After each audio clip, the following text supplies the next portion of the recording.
السلام عليكم ورحمة الله تعالى وبركاته. الحمد لله الذي هدانا لهذا وما كنا لنهتدي لولا أن هدانا الله، وأشهد أن سيدنا محمدا صلى الله عليه وسلم وعلى آله وأصحابه ومن تبعهم بإحسان إلى يوم الدين. اللهم رب اشرح لي صدري ويسر لي أمري. اللهم رب اشرح لي صدري ويسر لي أمري. اللهم رب اشرح لي صدري ويسر لي أمري واحلل عقدة من لساني يفقه قولي. قال تعالى في كلامه القديم: يا أيها الذين آمنوا قوا أنفسكم وأهليكم نارا وقودها الناس والحجارة عليها ملائكة غلاظ شداد لا يعصون الله ما أمرهم ويفعلون ما يؤمرون. اللهم صل وسلم وبارك وتحنن على حبيبك سيدنا محمد صلى الله عليه وسلم الفاتح لما أغلق والخاتم لما سبق ناصر الحق بالحق الهادي إلى صراطك المستقيم صلى الله عليه وعلى آله وأصحابه حق قدره العظيم ومقداره العظيم وعلى آله وصحبه وسلم وبارك أجمعين. رب تعالى നമ്മളുടെ ഒരുമിച്ച് കൂടലിനെ നമ്മൾ ഇന്ന് സ്വീകരിക്കുമാറാകട്ടെ. അല്ലാഹു തആല നമ്മളെ ഇവിടെ ഒരുമിച്ച് കൂട്ടിയതുപോലെ അവന്റെ അനുഗ്രഹത്തിന്റെ പ്രതീക്ഷയായ പരിശുദ്ധ ജന്നാത്തിൽ ഹബീബ് മുഹമ്മദ് റസൂലുള്ളാഹി സ്വല്ലല്ലാഹു അലൈഹി വസല്ലം തങ്ങളുടെ അനുഗ്രഹീത ജവാറിൽ ഒരുമിച്ച് കൂടാനുള്ള സൗഭാഗ്യം അല്ലാഹു നമുക്കൊക്കെ നസീബാക്കി അനുഗ്രഹിക്കുമാറാകട്ടെ. മൺമറന്ന് ഖബറുകളുടെ ജീവിതം നയിക്കുന്ന മുഅ്മിനീങ്ങൾ മുഅ്മിനാത്തുകൾ, വിശിഷ്ട സമീപ സന്ദർഭത്തിൽ നമ്മൾ ഇന്ന് മരണപ്പെട്ട മുഴുവൻ മുഅ്മിനീങ്ങൾ മുഅ്മിനാത്തുകൾക്ക് അല്ലാഹു മഗ്ഫിറത്തും റഹ്മത്തും നസീബാക്കി അനുഗ്രഹിക്കുമാറാകട്ടെ. പ്രിയമുള്ള മുഅ്മിനീങ്ങളെ, വിശുദ്ധ ഖുർആനിലെ സൂറത്തു തഹ്രീമിലെ ശ്രദ്ധേയമായ ഒരു ആയത്താണ് നാം പ്രാരംഭത്തിൽ പാരായണം ചെയ്തത്. യാ അയ്യുഹല്ലദീന ആമനൂ, വിശ്വാസി സമൂഹത്തോട് റബ്ബിന്റെ പ്രതിബദ്ധതയുള്ള ഒരു ചോദ്യമാണ്.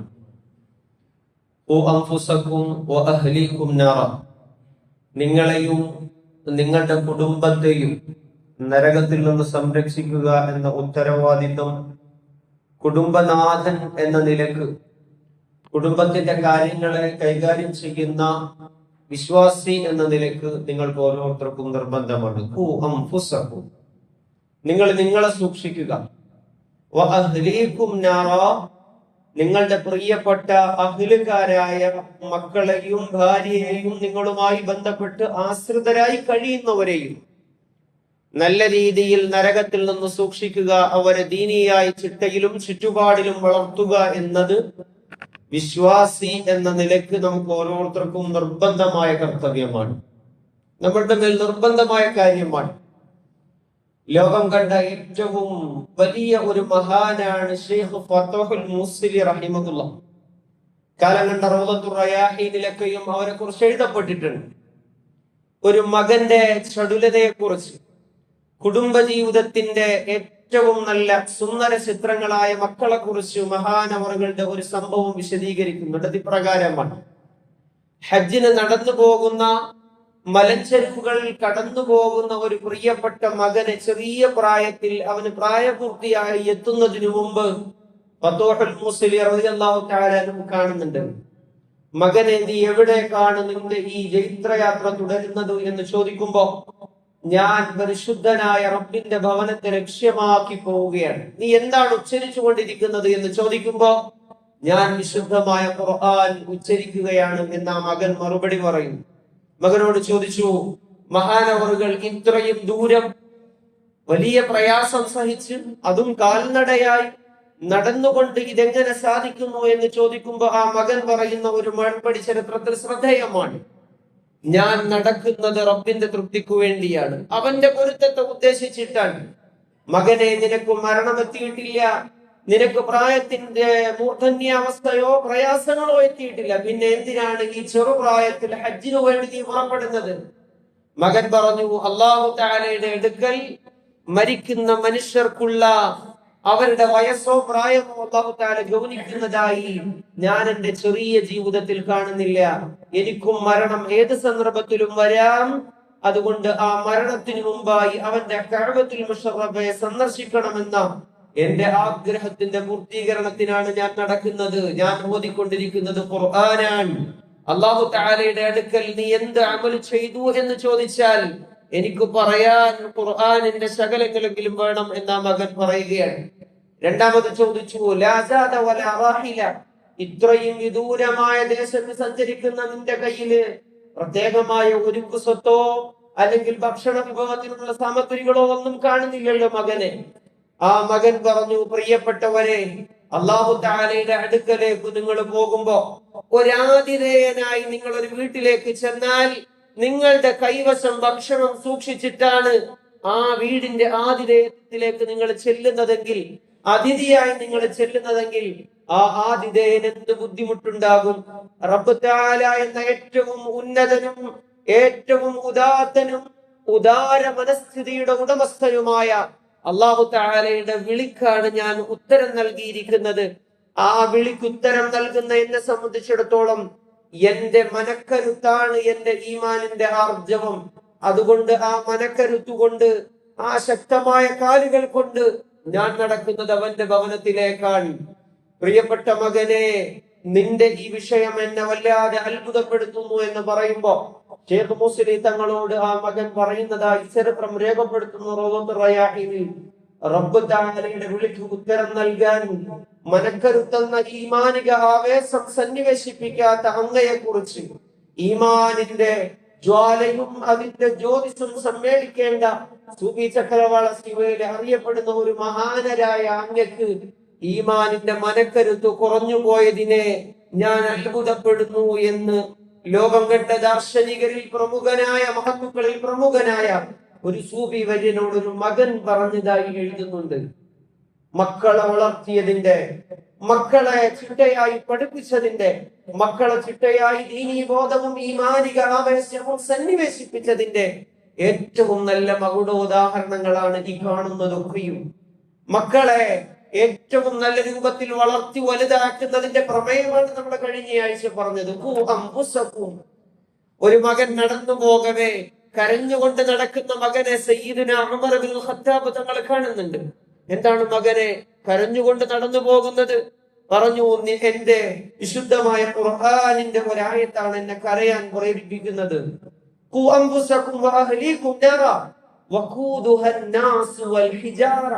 അതിൽ കത്തിക്കപ്പെടുന്നത് കല്ലുകളും നരകത്തിൽ കത്തിക്കപ്പെടുന്ന രണ്ടാമത്തെ ഇന്ധനം മനുഷ്യരുമാണ്. എന്റെ ഉമ്മയെ ദിനം പ്രതി അടുപ്പ് കത്തിക്കുമ്പോ അത് പുകയാതിരുന്നാൽ ചെറിയ കൊള്ളികൾ കയറ്റി വെച്ചത് കത്താൻ സഹായിക്കുന്നത് ഞാൻ കാണാറുണ്ട്. ആ കത്താൻ സഹായിക്കുന്നതിന് വേണ്ടി കൊള്ളികളായി എന്റെ ഉമ്മ ചെറിയ വടികളെ ഉപയോഗിക്കുമ്പോ നാളെ റബ്ബിന്റെ കോടതിയിലും അവന്റെ പരിശുദ്ധമായ സ്വർഗത്തിന് സമീപം സൃഷ്ടിക്കപ്പെട്ടിരിക്കുന്ന നരകത്തിന്റെ സീമകളിൽ എന്നെ കൊണ്ടുപോകുമ്പോഴും ആ മക്കളെ, ചെറിയ മക്കളെ എടുത്തു വെച്ച് റബ്ബങ്ങാനും കരിച്ചു കളയുമോ എന്ന ഭയമാണ് എന്നെ കരയിച്ചത് എന്ന് കാലം കണ്ട വിശുദ്ധരായ സയ്യിദുനാ ഉമർ റളിയല്ലാഹു തആല അൻഹുവിനോട് മറുപടി പറയുന്ന മകൻ. പ്രിയമുള്ളവരെ, മക്കൾ എല്ലാ സന്ദർഭങ്ങളിലും ഒരു പിതാവിനെ റോൾ മോഡലാക്കുന്നു. മക്കളെ ഏറ്റവും കൂടുതൽ ചിന്തിക്കുകയും അവരുടെ ഭാവിയെ കുറിച്ച് ആശങ്കപ്പെടുകയും ചെയ്യുന്നതിനെ കുറിച്ച് സമീപകാല ഇന്ത്യ മഹാരാജ്യം കണ്ട ഏറ്റവും ദാർശനികനായ ഒരു എഴുത്തുകാരൻ പറയുന്നത് ഇപ്രകാരമാണ്: നിങ്ങൾ നിങ്ങളുടെ മക്കളെ കുറിച്ച് വല്ലാതെ ചിന്തിക്കുന്നുണ്ട്, അവരുടെ ഭാവിയെ കുറിച്ച് നിങ്ങൾ ആലോചിക്കുന്നുണ്ട്. പ്രായാധിക്യത്തിലുള്ളവരാണെങ്കിൽ അവരുടെ ചെറുമക്കളുടെ ഭാവിയെ വല്ലാതെ അസൂയാവാഹമായി അവരുടെ അവസ്ഥ എന്താകും എന്ന ചിന്ത നിങ്ങളെ മതിക്കുന്നുണ്ട്. പ്രിയമുള്ളവരെ, ഏറ്റവും കൂടുതൽ നിങ്ങൾ ആ മക്കളെ കുറിച്ച് ചിന്തിക്കുന്നുവെങ്കിൽ രണ്ടു മക്കളെ ലോകത്തിനു മുമ്പിൽ പരിചയപ്പെടുത്തിയ കാലം കണ്ട പരിശുദ്ധരായ ഹബീബ് ഷഫീഉനാ റസൂലുള്ളാഹി സ്വല്ലല്ലാഹു അലൈഹി വസല്ലം എന്ന അനുഗ്രഹീതരായ പ്രവാചക വരേണ്യരുടെ അനുഗ്രഹീതരായ രണ്ട് മക്കളെ ചരിത്രം പരിചയപ്പെടുത്തുന്നുണ്ട്. സയ്യിദുൽ ഹസനും സയ്യിദുൽ ഹുസൈൻ റളിയല്ലാഹു തആല അൻഹുമ ഏറ്റവും കൂടുതൽ ചരിത്രത്തിൽ ഇടം നേടിയ മക്കളാണ്. ആ മക്കള് ഹബീബ് റസൂലുള്ളാഹി സ്വല്ലല്ലാഹു അലൈഹി വസല്ലം തങ്ങളുടെ തിരുപുറത്തു കയറി നിരന്തരമായി യാത്ര നടത്താറുണ്ടായിരുന്നു. മിമ്പറിൽ പ്രസംഗിച്ചു കൊണ്ടിരിക്കവെ ഇറങ്ങി വന്നു എന്ന് കാണാം. നിവേദനങ്ങളിൽ ഇമാം മുസ്ലിം തങ്ങൾ നിവേദനം ചെയ്യുന്നുണ്ട്. ഇറങ്ങി വന്നു മിമ്പറിൽ നിന്ന്. രണ്ട് മക്കളുമായി തിരിച്ചു മിമ്പറിലേക്ക് കയറിയ അഷ്റഫുൽ ഖൽഖിനോളം സ്നേഹമുള്ള ഒരു പിതാവിനെയും ഒരു പ്രിയപ്പെട്ട പിതാമഹനെയും ചരിത്രം കണ്ടിട്ടില്ല എന്ന് നമുക്ക് വായിക്കാം. ഏറ്റവും കൂടുതൽ ഇമാം ഗസ്സാലി റളിയല്ലാഹു തആല അൻഹു ഈ ആയത്തിനെ വിശദീകരിച്ചുകൊണ്ട് ഇപ്രകാരം എഴുതുന്നുണ്ട്. മഹാനാണ് മക്കളെ നന്നാക്കണമെന്ന്, മക്കൾ ഉച്ചസ്ഥായിയിൽ എത്തണമെന്ന്, അവര് ദീനീ ബോധമുള്ളവരാകണമെന്ന് നിങ്ങൾക്ക് ആഗ്രഹമുണ്ടോ? അവരുടെ റോൾ മോഡലായി നിങ്ങൾ അന്ന് വ്യക്തിത്വം മുമ്പിൽ ഉണ്ടാകണം. ഓരോ ആൾക്കാരോടും അവർക്കുണ്ടാകുന്ന റോൾ മോഡലുകളെ കുറിച്ച് ചോദിക്കപ്പെടും. ഓരോ പിതാവിനോടും ആ വീട്ടിൽ ഉണ്ടാകുന്ന അവസ്ഥാന്തരങ്ങളെ കുറിച്ച് ചോദിക്കപ്പെടും. ഏതൊരു ലോകത്താണ് നാം നിലകൊള്ളുന്നത്? ഇന്ത്യ എന്ന ഈ മഹാരാജ്യത്തിൽ ഈ പ്രവിശ്യയിൽ പല പ്രപിതാക്കന്മാരും മാതാക്കളും കടന്നുപോയ അവരുടെ മക്കളെയൊക്കെ ഏറ്റവും നല്ല നിലയിൽ എത്തിക്കണമെന്ന് ആഗ്രഹിക്കാത്ത ഒരു പിതാവില്ല എന്ന് സമീപകാല ഇന്ത്യ കണ്ട എഴുത്തുകാർ എഴുതുന്നുണ്ട്. എല്ലാ മക്കളും നന്നാകണമെന്ന് ആഗ്രഹിക്കുന്നുണ്ട്. പക്ഷേ ആ മക്കൾ നന്നാകണമെങ്കിൽ അതിന്റെ റോൾ മോഡലായി പിതാവ് ഉണ്ടാകണം. അൽ വലദു സിർറു അബീഹി, രഹസ്യമായ സൂക്ഷിപ്പാണ് ഒരു മകന്റെയും മകളുടെയും രഹസ്യ സൂക്ഷിപ്പ് അവന്റെ പിതാവാണ്. ഏറ്റവും നല്ല സ്വഭാവമുള്ള പിതാവിൽ നിന്നാണ് ഏറ്റവും നല്ല സ്വഭാവമുള്ള മകൻ ഉണ്ടാകുന്നത്. സുബഹിയുടെ ഇമാം ജമാഅത്ത് മുടക്കാത്ത പിതാവിൽ നിന്ന് ഉണ്ടാകുന്ന മകൻ സുബഹിയുടെ ഇമാം ജമാഅത്ത് മുടക്കാത്തവനായി മാറും. സുബഹിയുടെ ഇമാം ജമാഅത്ത് മുടക്കാത്ത ഉമ്മയുടെ മകളായിരിക്കും ലോകങ്ങളുടെ ഏറ്റവും നല്ല ഈമാനും അമലും സാലിഹാത്തുമുള്ള മകളാകും. അതിന് റോൾ മോഡലായി ഉമ്മയാകണം, അതിന് റോൾ മോഡലായി വാപ്പയാകണം. അപ്പോഴാണ് ഏറ്റവും നല്ല മക്കളെ ലോകത്തിന് സമ്മാനിക്കാൻ സാധിക്കുക. സംസ്കാര സമ്പന്നരായ, ചിന്തകളിൽ ഏറ്റവും നല്ല ചിന്തകളുള്ള, ഹറാമിലേക്ക് വഴി തിരിഞ്ഞു പോകാത്ത, ഏറ്റവും കൂടുതൽ ഒരു മകൻ ലോകം കണ്ട ഏറ്റവും കൂടുതൽ കളവ് കേസുകളിൽ പിടിക്കപ്പെട്ട ഇന്ത്യയിൽ കേരളത്തിന് സമീപകാലത്ത് ചർച്ച ചെയ്യപ്പെട്ട ഒരു മകൻ ടിപ്പർ ചന്ദ്രൻ എന്ന മകനെ കൊണ്ടുവന്ന് കോടതി മുറിക്കാതെ മുമ്പാകെ നിർത്തുന്നുണ്ട്. തന്റെ മാതാവിനെ കാണാൻ വധശിക്ഷയും ജീവപര്യന്തവും ഒരുമിച്ച് വിധിക്കപ്പെട്ട ആ മകനോട് അവസാനത്തെ ആഗ്രഹം മാതാവിനെ കാണാനാണ്. മാതാവിനെ കാണുമ്പോ ചരിത്രത്തിൽ എഴുതപ്പെട്ടിരിക്കുന്നത് കാണാം, സമകാല ശീർഷകരിലൊക്കെയും അത് കാണാം. ആ മാതാവിനെ കാണുകയും ആ മാതാവിനെ ആശ്ലേഷിക്കുകയും ആ മാതാവിന്റെ ചെവി കടിക്കുകയും അത് കടിച്ചു വലിച്ചെടുക്കുകയും ചെയ്യുന്നുണ്ട്. ഇന്ത്യ കണ്ട ഏറ്റവും വലിയ കൊലപാതകളിൽ പ്രമുഖനായ ഒരു മകൻ ചോദിക്കുന്നുണ്ട് അയാളോട്, എന്തിനാണ് മാതാവിന്റെ ചെവി കടിച്ചു മുറിച്ചത് എന്ന് ചോദിക്കുമ്പോ, ഞാൻ എന്റെ ചെറുപ്പകാലം മുതൽ കളവ് നടത്താൻ തുടങ്ങി. അതെന്റെ ഉമ്മയിൽ നിന്ന്, എന്റെ മാതാവായ എന്റെ അമ്മയിൽ നിന്ന് ഞാൻ റോൾ മോഡലാക്കിയതാണ്. ആ ചെറിയ കളവുകളെ തടയുന്നവരായിരുന്നില്ല എന്റെ അമ്മ. എന്റെ അമ്മ അതിനെ തടയാതിരുന്നത് കൊണ്ട് ഞാൻ ആ കളവുകൾ വർദ്ധിപ്പിച്ചു വന്നു. ആ കളവുകൾക്കെതിരെ എന്നെ ശാസിക്കാതിരുന്നത് കൊണ്ട് ആ കളവിലായി ഞാൻ വളർന്നു. ആ കളവിലായി വളർന്നപ്പോ ആ കളവിന് തടസ്സമാകുന്ന മനുഷ്യരെ കൊല്ലുക എന്ന പ്രവണതയിലേക്ക് ക്രമേണ ഞാൻ എത്തിച്ചേർന്നു.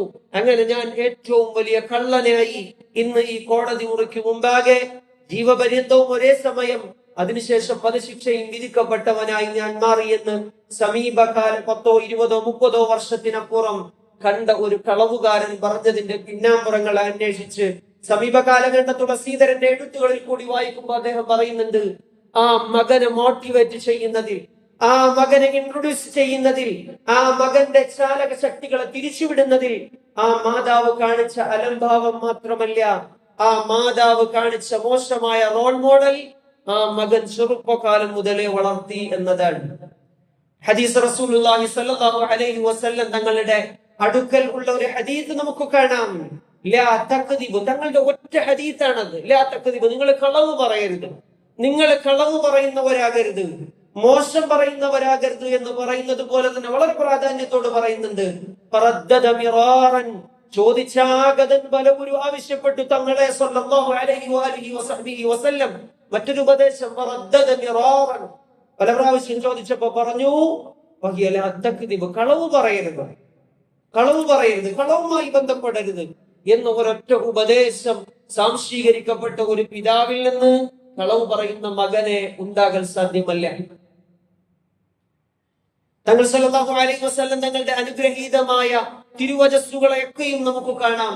അതിലെല്ലാം തങ്ങൾ സല്ലല്ലാഹു അലൈഹി വസല്ലം തങ്ങളുടെ മക്കളുടെ വിഷയത്തിൽ വളരെ ഗൗരവത്തോടെ ഇടപെടാൻ പറയുന്നുണ്ട്. അവരെ നന്മ പഠിപ്പിക്കൽ, അവരെ സ്വാലിഹീങ്ങളാക്കൽ, കൺകുളിർമയാക്കൽ, എല്ലാ വഖത്തിന് ശേഷവും റബ്ബനാ ഹബ് ലനാ മിൻ അസ്വാജിനാ വദുരിയാതിനാ, ഞങ്ങളുടെ മക്കളെ നീ കൺകുളിർമയാക്കുന്ന സന്താനങ്ങളാക്കണേ എന്ന് ദുആ ചെയ്യൽ. ഏറ്റവും കൂടുതൽ മയക്കുമരുന്നിന്റെയും അതിന്റെ മാഫിയകളുടെ പുറകെ നിരന്തരം മക്കൾ പോകുന്നത് എന്തുകൊണ്ടാണ്? ആ മക്കളുടെ റോൾ മോഡലായി പിതാവോ മാതാവോ മാറാതിരിക്കുകയും അവനെ കുറ്റപ്പെടുത്തുന്നവരായി നിരന്തരമായി മാതാപിതാക്കളിൽ ഉണ്ടാകുന്ന കുറ്റപ്പെടുത്തലുകൾ മാത്രം കേട്ടു വളരുന്ന ഒരു മകനോ മകളോ പുതിയ സ്നേഹബന്ധങ്ങളിലേക്കും പുതിയ മേച്ചിൽപ്പുറങ്ങളിലേക്കും തന്റെ ഊഷരതയെ അനുഭവിക്കുമ്പോഴും ആസ്വദിക്കുമ്പോഴും നിരന്തരമായി അതിന്റെ പിന്നാലെ പോകുന്നതിന്റെ ഒരു പ്രധാന കാരണം വീട്ടിൽ നിന്ന് അല്ലെങ്കിൽ സ്വഭവനങ്ങളിൽ നിന്ന് സ്വഗ്രഹങ്ങളിൽ നിന്ന് കിട്ടേണ്ടത് കിട്ടാതെ വരികയും ആ കിട്ടേണ്ട സ്നേഹങ്ങളെ കിട്ടുന്ന സ്ഥലങ്ങളിലേക്ക് അതിനുവേണ്ടി ആൺമക്കളും പെൺമക്കളും ചേക്കേറുകയും അതിന്റെ പിന്നാമ്പുറങ്ങളായി ലഹരിയുടെ മാഫിയകളുടെ വലകളിൽ ക്രമേണയായി അവർ പെടുകയും ചെയ്യുന്നു.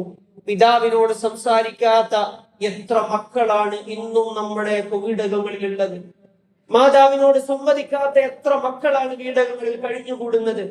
പ്രിയമുള്ളവരെ, ആ മാതാപിതാക്കൾ തങ്ങളുടെ ഈഗോ അല്ലെങ്കിൽ തങ്ങളുടേതായ കുറച്ച് ആറ്റിറ്റ്യൂഡുകൾ ഞാൻ പിടിച്ചടം വിജയിക്കണം എന്നതൊന്നും മാറ്റിവെച്ച് ആ മക്കളുടെ മനസ്സകങ്ങളിലേക്ക് ഇറങ്ങാനും അവരെ ആത്മാർത്ഥമായി ഒന്ന് ചേർത്ത് പിടിക്കാനും സാധിച്ചാൽ, ലോകരംഗത്ത് ചരിത്രം രചിച്ച ഒരു പ്രപിതാമഹൻ ഉണ്ടായിരുന്നു, സയ്യിദുനാ ഖലീലുല്ലാഹി ഇബ്രാഹിം അലൈഹി സ്വലാത്തു വസ്സലാം. പ്രിയപ്പെട്ട മകനോട് ചോദിക്കുന്നുണ്ട്, ഫലമ്മാ അസ്ലമ വതല്ലഹു ലിൽജബീൻ വനാദൈനാഹു അയ്യാ ഇബ്രാഹിം. എന്താണോ പ്രിയപ്പെട്ട പിതാവേ അങ്ങയുടെ സ്വപ്നത്തിലുള്ളത് അത് നടപ്പാക്കാൻ ചെറിയ പ്രായമുള്ള മനസ്സന്നദ്ധനാണ് ഞാനെന്ന് പറയുന്നത് സയ്യിദുനാ ഇസ്മായിൽ അലൈഹിസ്സലാത്തു വസ്സലാമാണ്. സകലതിനും തയ്യാറാണ്. റബ്ബിന്റെ കൽപ്പനകൾക്ക് മുമ്പിൽ ഇത്രയേറെ ക്ഷമയോടെ സ്ഥൈര്യത്തോടെ മുന്നോട്ട് പോവുകയും ആ കൽപ്പനയിലായി ജീവിതത്തെ ഹോമിക്കുകയും ചെയ്ത ഒരു പ്രവാചകരാണ് ഖലീലുല്ലാഹി ഇബ്രാഹിം അലൈഹിസ്സലാം. ജീവിതത്തിൽ മുഴുവൻ അത് നമുക്ക് കാണാം, ജീവിതത്തിൽ മുഴുവൻ അത് കാണാം. കാരണം റോൾ മോഡലായി കണ്ടു വളർന്നത് പ്രിയപ്പെട്ട പിതാവിനെയാണ്. ഇങ്ങനെ കുറെ കഴിയുമ്പോ ഇതേ മക്കളാണ് ആത്മഹത്യയിലേക്ക് പോകുന്നത്.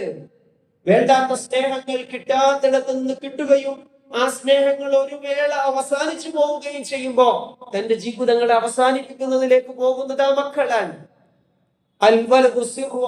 എന്നത് എത്ര സത്യമായ വാക്യങ്ങളാണ്. കറക്റ്റ് അതിന്റെ റോൾ മോഡലാണ്. നമ്മൾ സുബഹി നമസ്കരിക്കുന്നവരായാൽ, നമ്മൾ കറക്റ്റായി നമസ്കരിക്കുന്നവരായാൽ, നമസ്കാരത്തെ നിലനിർത്തുന്നവരായാൽ, നമ്മളിൽ ഖുർആൻ ശരീഫിന്റെ തിലാവത്ത് കൃത്യമായി പോയാൽ, നമ്മളുടെ ഇടപെടൽ നമ്മുടെ ഭാര്യയോട് മാന്യമായ ഭാഷണമായാൽ, ഭാര്യമാരുടെ ഭർത്താക്കന്മാരോടുള്ള ഇടപെടൽ വളരെ മനോഹരമായാൽ, അതിൽ നിന്ന് ആ കുഞ്ഞാകുന്ന അല്ലെങ്കിൽ മകൻ കണ്ടുപഠിക്കുന്നത് ഇതാണ് എന്റെ ജീവിതം. നിരന്തരം അവൻ കാണുകയാണ് അല്ലെങ്കിൽ അവൾ കാണുകയാണ്. ആ റോൾ മോഡലിനെ അവൻ അവന്റെ ജീവിതത്തിൽ സംശീകരിക്കുകയായി. ഈ സംശീകരിക്കലാണ് ലോകത്ത് നടന്നു വന്നത്. ഏതെല്ലാം ചരിത്രകാരന്മാർ, ലോകത്തെ ഏതെല്ലാം എഴുത്തുകാർ, ഏതെല്ലാം തത്വചിന്തകർ, എല്ലാവരെയും വായിക്കുമ്പോൾ നമുക്ക് കാണാം അവരുടെ പ്രപിതാക്കന്മാരിലേക്കും അവരുടെ പ്രപിതാക്കളുടെ മുൻകാലങ്ങളിലുള്ള മഹതിമാരിലേക്കും അവരുടെ മാതാക്കളിലേക്കൊക്കെ മടക്കുമ്പോ അവർ ചിന്തിച്ച ചിന്തകളും അവർ ലോകത്തിന് നൽകിയ സംഭാവനകളും അവരുടെ ആലോചനകളും ലോകം ഏറ്റവും ഇന്ത്യ മഹാരാജ്യം കണ്ട പല പ്രമുഖരായ എഴുത്തുകാരും അത് എഴുതുന്നത് സമർത്ഥിച്ചു തന്നെയാണ്. നിങ്ങൾക്ക് മനസ്സിലാകുന്നുണ്ടോ? ഏറ്റവും നല്ല റോൾ മോഡലായി ഓരോ മകനും ഓരോ മകൾക്കും അവരുടെ മാതാവും പിതാവുമായാൽ ആ മക്കൾ ലോകത്തിന് തുല്യതയില്ലാത്ത ചരിത്രം രചിക്കുന്നതാണ്. എത്ര പേരെയാണ് നമുക്കങ്ങനെ കാണാൻ സാധിക്കുക? ഇന്ത്യ മഹാരാജ്യം കണ്ട മഹാത്മാ, ഇന്നും ഓർക്കപ്പെടുന്ന മഹാത്മാഗാന്ധി, മഹാത്മജി എന്നറിയപ്പെടുന്ന ഒരു വലിയ മനുഷ്യൻ, അദ്ദേഹത്തിന്റെ ചരിത്ര പശ്ചാത്തലം, കസ്തൂർബായുമായിട്ടുള്ള അദ്ദേഹത്തിന്റെ വിവാഹത്തിന്റെ മുമ്പുള്ള ജീവിതം കറക്റ്റായി വായിക്കുമ്പോ ദക്ഷിണാഫ്രിക്കയിൽ നിന്ന് LLBക്ക് ബിരുദാനന്തര ബിരുദവും സ്വീകരിച്ച് ഇന്ത്യ മഹാരാജ്യത്തേക്ക് അദ്ദേഹം വരുമ്പോഴുള്ള അദ്ദേഹത്തിന്റെ ചരിത്രത്തിൽ കാണാം, അദ്ദേഹം ആദ്യം മുതൽ റോൾ മോഡലാക്കി അദ്ദേഹത്തിനെ പഠിപ്പിച്ച ഗുരുനാഥന്മാരെ പോലെ തന്നെ പ്രപിതാക്കളിലും മാതാക്കളിലും അദ്ദേഹം കണ്ട കുറെ നല്ല സന്ദേശങ്ങൾ ഇന്ത്യക്ക് കൈമാറി എന്ന് കാണാം. മൗണ്ട് ബാറ്റൻ പ്രഭു ഇന്ത്യ മഹാരാജ്യത്തിന്റെ ഭരണവും അതിന്റെ സ്ഥിരാകേന്ദ്രങ്ങളും അവസാനിച്ച് ഇന്ത്യയിൽ നിന്ന് വിടുമ്പോ വല്ലാതെ മനസ്സിനെ സ്വാധീനിച്ച ഒരു വ്യക്തി മഹാത്മജിയാണ് എന്ന് പറഞ്ഞതിന്റെ സാരാംശം ഇതാണ്. അദ്ദേഹത്തിനുണ്ടായിരുന്ന മൂല്യങ്ങൾ അദ്ദേഹത്തിന്റെ പ്രപിതാക്കരിൽ നിന്ന് ഉണ്ടായ മൂല്യങ്ങളാണ്. അങ്ങനെ എത്ര പേരാണ് ലോകം ഏറ്റവും കൂടുതൽ ചർച്ച ചെയ്യപ്പെട്ട എല്ലാ എഴുത്തുകാരും, മിക്കവരായ ചിന്തകരും അവർ വന്നതിന്റെ അടിയാധാരങ്ങൾ അന്വേഷിക്കുമ്പോ അവരെ ഏറ്റവും കൂടുതൽ സ്വാധീനിച്ചത് അവരുടെ മാതാക്കളാണ്, അല്ലെങ്കിൽ പിതാക്കളാണ്. ലോകം കണ്ട ഷെയ്ഖ് അബുൽ ഹസൻ അലി നദവി അലിമിയാൻ എന്നറിയപ്പെടുന്ന ലോകത്തിൽ വലിയ മഹാനരായ സയ്യിദ് കുടുംബത്തിൽപ്പെട്ടവർ, അവർ വലിയ ഗ്രന്ഥങ്ങൾ എഴുതിയവരാണ്. ഇടയ്ക്ക് ചില വിമർശനങ്ങൾ അവരുടെ പേരിൽ ഉണ്ടായെങ്കിലും വലിയ ഗ്രന്ഥങ്ങൾ എഴുതിയവരാണ്. പക്ഷെ അവർ പറയുന്നുണ്ട്, അവരുടെ ഉമ്മ പറയുന്നുണ്ട്, ആ മകൻ മുലകുടി പ്രായം മുതൽ ആ മുഴുവൻ ദിനങ്ങളിലും ഒരു കാലത്തും ഞാൻ ബിസ്മില്ലാഹിർ റഹ്മാനിർ റഹീം എന്ന് പറഞ്ഞ് വുദൂഓട് കൂടിയല്ലാതെ എന്റെ മകന് മുലപ്പാൽ നൽകിയിട്ടില്ല. ആ കാലം അത്രയും അദ്ദേഹത്തിന് മുലപ്പാൽ നൽകിയത് വുദൂഓട് കൂടിയും ബിസ്മില്ലാഹിർ റഹ്മാനിർ റഹീം പറഞ്ഞുകൊണ്ടാണ്. അങ്ങനെ എത്ര എത്ര മഹത്തുക്കളാണ് നമുക്ക് മുമ്പിലുള്ളത്. അതുകൊണ്ട് നമ്മുടെയൊക്കെ മക്കളെ നന്നാക്കാൻ നാം ഒന്ന് പുനർവിചിന്തനത്തിനും നാം ഒരു ചിന്തയ്ക്കും വിധേയരാകേണ്ടതുണ്ട്. റബ്ബ് തആല നമുക്ക് അതിനുള്ള സൗഭാഗ്യം നൽകി അനുഗ്രഹിക്കുമാറാകട്ടെ. ആമീൻ. അൽഹംദുലില്ലാഹി റബ്ബിൽ ആലമീൻ.